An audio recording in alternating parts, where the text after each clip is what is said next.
John கெடி என்ற தேவ மனிதன் தெற்கு பசிபிக் பகுதிக்கு ஒரு மிஷனரியாக சென்றார். 24 ஆண்டுகள் அவர் அனேட்டியோம் தீவில் பணி ஆற்றினார்.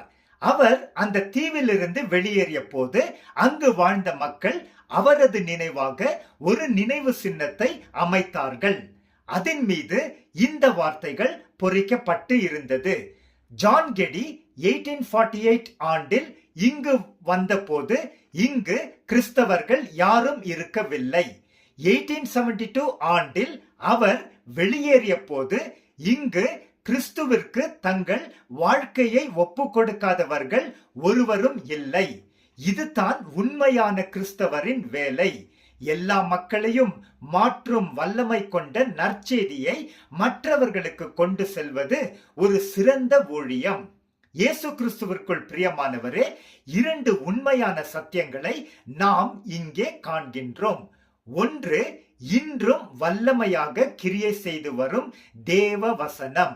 2, தேவனுக்கு முழுமையாக அர்ப்பணித்த மனிதனை தேவன் தமது நற்செய்தியை அறிவிக்கும் பணியில் பயன்படுத்துவது. சில சத்தியவேத வசனங்களை கவனிப்போம். இயேசு சீடர்களை பார்த்து, நீங்கள் உலகம் எங்கும் போய் எல்லோருக்கும் நற்செய்தியை பிரசங்கம் பண்ணுங்கள். விசுவாசித்து ஞானஸ்நானம் பெற்றவன் ரட்சிக்கப்படுவான் என்றார். மார்க் 16:15-16.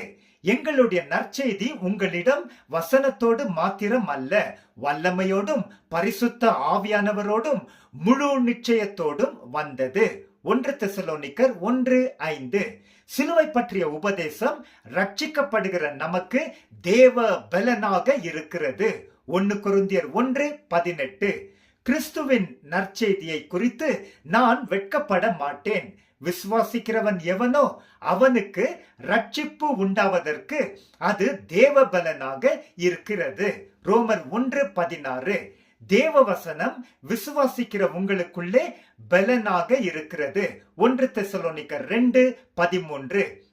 ஆங்கில வேதாகமத்தில் the word of God is effectively at work in you who believe என்று பலமாக எழுதி இருக்கிறது.